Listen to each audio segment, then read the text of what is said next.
Greetings to all of you. I'm Richard Wing, and this is what we call 3 Good Minutes, some kind of new perspectives perhaps on life and the challenges that stand before us every day.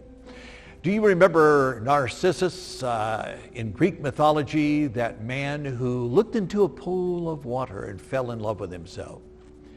You know, somebody described this as a narcissistic culture, and we've kind of opened up the gates on narcissism and just kind of let everybody go. I've got to love me a lot before I can love you, all that kind of stuff. If you want to know what a narcissist looks like today, it's kind of like if you go to a cocktail party and there is that one person that gets you off in the corner and they tell you all of the wonderful things that they have done and the achievements and all of the accolades that have come to them. And then after 25 minutes of listening to this guy talk about all of his accomplishments, he suddenly says, enough about me. Now, what do you think about me? He's probably the same guy that wrote the book Humility and How I Achieved It. I love Bill Coffin, who said that the smallest package in the world is a human being wrapped up in himself. Maybe we go to the New Testament. Should we do that since we claim that as our guide? In the New Testament, the followers of Jesus were called by the name Christian only one time.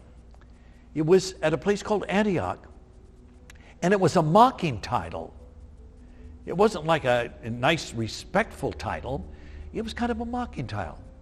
And they would say, oh, those little Christs is what it meant. These little Christs, these Christians. Only one time were they identified that way in the entire New Testament. But then we discover that later on throughout the New Testament, especially in the Apostle Paul, they are described as servants. The followers of Jesus are exactly the opposite of the kings and the queens and royalty. They were the ones who had servants. And now the method of Jesus is that we serve, of course, not kings and queens and royalty, but that we serve those in the greatest distress and need in our society.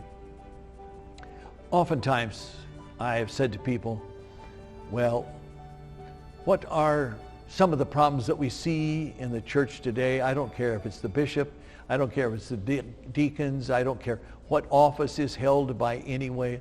Some of the greatest problems that we have is what I call a servant problem. A servant problem. We haven't found yet how to serve. Here's the kicker. The happiest people in the world. Happiness will elude everyone until you find that way to successfully serve others in the world.